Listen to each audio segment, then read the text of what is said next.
Fala galera, beleza? Eu sou o Eric, estamos de volta aqui com a parte número 2, a jornada espiritual da Renata Manzoni. Renata, na parte número 1, você estava Sim, complementando pra gente sobre os espíritos que ficam presos no corpo, ficam presos ali à matéria, no cemitério, às vezes. É verdade que tem espíritos que ficam presos até na própria casa? ficam, É? ficam. Uma pessoa, às vezes, ela faleceu dentro da própria casa. Ela teve um mal súbito e acabou falecendo ali. O que acontece? Se ela não aceita, ela não tem um entendimento espiritual, ela continua ali naquela casa. Não necessariamente que ela tenha falecido ali também. Ela pode ter falecido num hospital ou em outro lugar, mas durante o velório, o enterro ou os pensamentos, a família pensa muito naquela pessoa, acaba trazendo ela de volta para casa. E aí ela fica ali, não vai embora. E tem gente que morre e não sabe que morreu? Tem, tem pessoas que não sabem, que não aceitam. Por quê? Porque, na verdade, não existe morte, existe uma É um passar viagem, de né? Um plano. passar de plano. Você sai do plano terrestre e vai para o plano espiritual. Só que como assim, eu vejo os espíritos também se veem. Só que eles acham que ainda estão vivos. Começam a conversar com as pessoas dentro de casa, mas aí a pessoa não tem uma mediunidade, a pessoa não está escutando, não está vendo e ele está ali falando. Ele acha que tá todo Ele mundo acha que ignorando está ele. todo mundo ignorando ele. Onde às vezes começa a acontecer muitas coisas dentro de casa, começa a te dar dores, você começa a sentir muita dor nas costas, você começa a bocejar muito, as coisas começam a ir para trás, não começa a... Nossa, mas eu faço, e não acontece. Por quê? Porque precisa fazer, né, o encaminhamento dessa alma. Alguma vez você já precisou fazer encaminhamento de alguma alma? Já fiz vários. Como que foi? A gente trabalha num centro de mesa branca, geralmente fazendo isso mesmo. A desobsessão, muitas vezes, é o encaminhamento dessas almas. Às vezes a pessoa está sendo obsidiada por um próprio familiar. E aí ela vai até ali o centro espírita e quando ela passa da porta para dentro, esse espírito já está com ela. E ali a gente já conversa com esse espírito e já fala para ele que ele não está mais encarnado e que ele precisa seguir a jornada dele. Muitos não, muitos ainda estão no local do, do acontecido. Um acidente de moto, por exemplo. A pessoa sofreu um acidente e morreu ali. Aquele espírito fica preso ali. Ele acha que ele ainda está esperando socorro. Porque é como você está assistindo um filme e você dá um pause. Aí você sai, você faz o que você precisa fazer. E quando você retorna, você dá o play. Então aquele espírito fica ali nesse estado. Por quê? Aqui no plano terrestre, o socorro não chega de imediato, demora um pouco, né? Agora você pensa no plano espiritual, que tem tantos espíritos a ser socorrido e tem muito poucas pessoas com a mediunidade desenvolvida para poder estar auxiliando. E aí ele fica ali naquele estado. Então, quando a pessoa chega ali, às vezes, ela pensa tanto nessa pessoa e a pessoa está lá ainda. E aí a gente vai lá e resgata. E tem uma sessão que é feita especialmente só para resgate mesmo. São espíritos que você já tem uma certa afinidade de vidas passadas ou que até mesmo, né, nessa existência. E aí a gente faz o desdobramento e consegue chegar até eles e consegue encaminhá-los. E aí é feito todo um trabalho que vem também o socorrista dos planos espirituais. Vem como se fosse na vida terrestre mesmo. Igual mesmo no filme do André Luiz. Vem com as macas, vem ali, socorre, te levam. Aí se você ainda está num estado que você não aceita ou que você não entende, você vai para o pronto-socorro espiritual mesmo.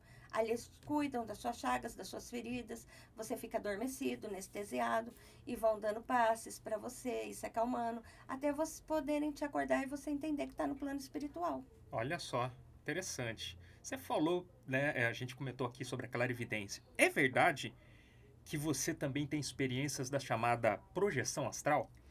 É, algumas pessoas conhecem como projeção da consciência, que acho que é o termo mais correto. No espiritismo é chamado de desdobramento. Sim, Basicamente, pessoas dormem e o espírito delas sai enquanto dormem e tem experiências. Você já teve experiências assim? sim, todo dia, direto. Direto? Direto.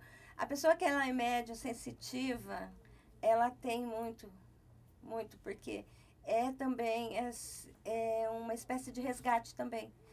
A gente auxilia durante o sono também. Vai aos umbrais, vai a vários lugares fazer os resgates também. E também por experiências que estão para acontecer, o tal famoso déjà vu. Muito Nunca conhecido. tive nesse lugar, mas parece que eu já vim aqui. Parece que eu já tive aqui. E aí? Aí a pessoa abre a boca e você já sabe o que ela vai falar. Isso foi a projeção que você fez. Quer dizer que enquanto a pessoa estava dormindo, ela teve essa experiência e depois ela vive de fato no dia a dia. Ela É isso? vive de fato, sim. Mas conta pra gente umas histórias de projeção da consciência que você já teve, Eiji. Eu já tive projeção assim bem próxima com um vizinho. Como que foi? Ele estava fazendo o tratamento de um câncer, mas a gente é muito próximo. E eu acordei bem cedo, minha filha era muito nova, tinha 3 meses, ela ainda não dormia direito, tinha muitas cólicas. Meu esposo saiu para trabalhar, eu falei, vou tirar um cochilo. Nesse cochilo foi um desdobramento. Eu vi ele falecido na casa dele e a esposa aos gritos, chamando, pedindo para alguém ir lá. E quando alguém chegava e desvirava ele, via que realmente ele já não estava mais entre nós. Escorria assim um líquido pela boca dele e a pessoa entrava em pânico. Nisso, quando eu voltei, eu fui falar para minha mãe. Voltou, acordou. Acordei, fui avisar minha mãe que eu tinha tido essa projeção. Só que quando eu cheguei, assim, eu moro no fundo, minha mãe na frente. Quando eu cheguei na casa da minha mãe não estava. E eu comecei a ouvir os gritos, porque a vizinha é de parede. Aí, quando eu cheguei na casa dela, realmente era tudo que eu tinha projetado é o que tinha acontecido. Ele tinha tido uma falta de ar, ele saiu da cama durante a madrugada, foi dormir no colchão na sala. E ali na sala, ele acabou fazendo a passagem. Só que ela não tinha coragem de desvirar ele, porque ela estava chamando e ele não acordava. Minha mãe foi até lá e a hora que a minha mãe virou, era realmente isso. Você viu, igualzinho. Igualzinho. Então você anteviu a situação através Sim, da projeção. sim. Agora você falou sobre o umbral, que é muito conhecido no espiritismo, chama as regiões inferiores, né? Sim. No cristianismo o pessoal poderia chamar de inferno, purgatório no catolicismo. Você já teve experiência lá no umbral de resgate?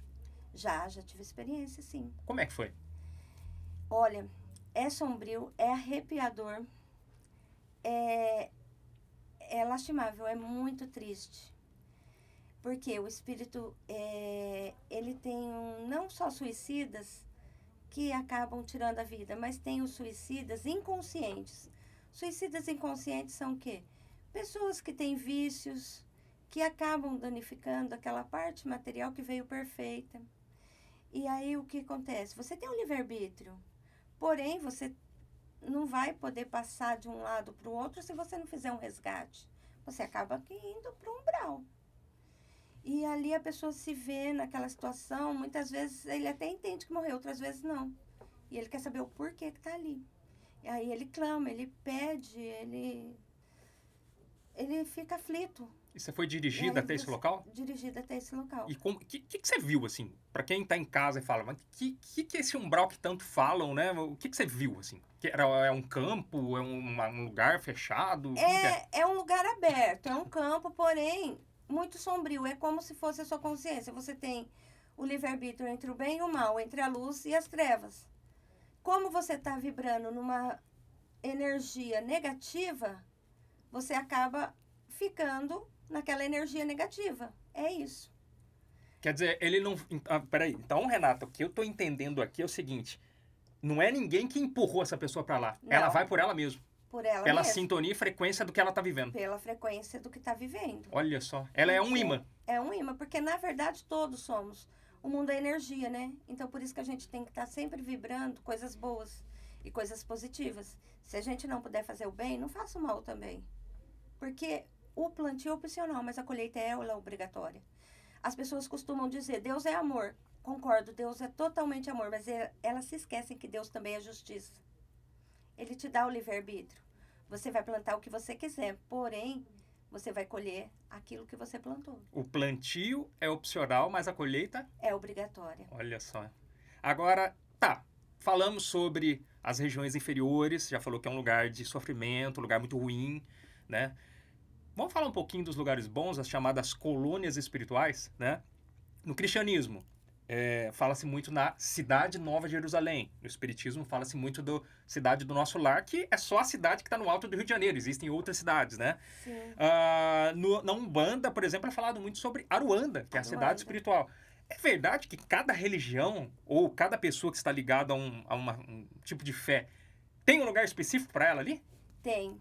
Porque, como diz na própria Bíblia, na casa do meu pai há muitas moradas. Jesus falou isso. Então, cada um interpreta da maneira que convém. Só que essas moradas são as cidades espirituais, são as colônias espirituais. Cada um vai conforme a fé que teve aqui, conforme a energia que viveu. Então, essas moradas são as moradas espirituais. No filme Nosso Lar, ou no livro, enfim, Sim. é falado que tem essa cidade que fica acima do Rio de Janeiro. O que Sim. será que tem em Campinas? Você tem ideia? Já saiu em projeção? Já viu alguma coisa? Tem. Tem? Tem em Campinas, tem Na duas. cidade de Campinas? Tem. Duas? Duas. Como que é? Tem uma em cima da Unicamp e tem que já agrega ali junto a PUC Dom Pedro e tem também na PUC aqui na John Boy. Por quê? Que eu vou te explicar.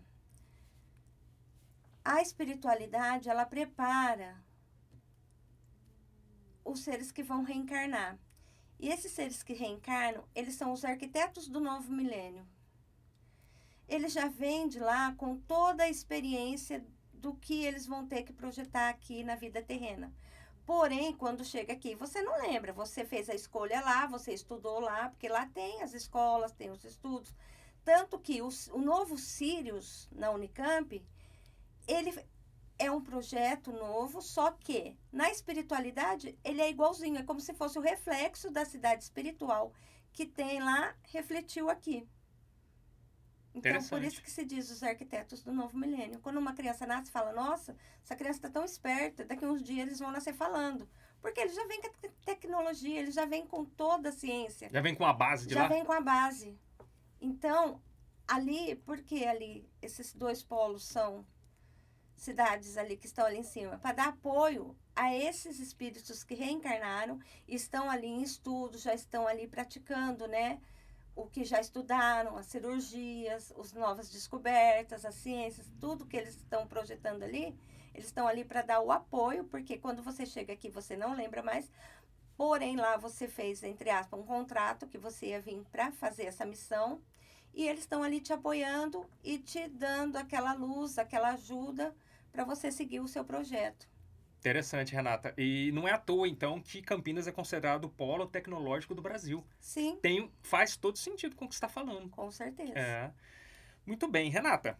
Eu quero que você me diga sobre hospitais. Você falou de cemitérios. Hospitais também são lugares um pouco mais carregados? O que você vê, assim? Bastante carregados, porque ali muitas pessoas fazem a passagem. E longe da família, longe dos seus entes queridos, com os profissionais, né? E muitos não se dão conta de que realmente já se foram. E ficam presos ali. Posso imaginar. Então, às vezes, você vai ali no hospital, você volta também todo carregado. Então, sempre aconselhava o quê? Precisou ir no hospital? Precisou ir no cemitério? Tampa o umbigo. Por quê? O umbigo, desde a sua concepção, você é alimentado por ele. É o cordão umbilical. Pelo cordão umbilical. E os espíritos, eles se alimentam de ectoplasma. E o ectoplasma é gerado através do umbigo. Então, eles vêm nessa energia, eles entram pelo umbigo. Você tampando, né, já tem ali... Já ajuda. E outra, né, você também ter suas preces, suas orações, não tá vibrando energias negativas nesses lugares, né? Muito bem, Renata. Olha, estamos terminando a nossa parte número 2. Temos muito ainda para conversar, então 50% só aqui do nosso episódio. A você que está em casa, se estiver assistindo pela playlist, é só aguardar, mas já já volta a parte número 3. Até daqui a pouco, hein?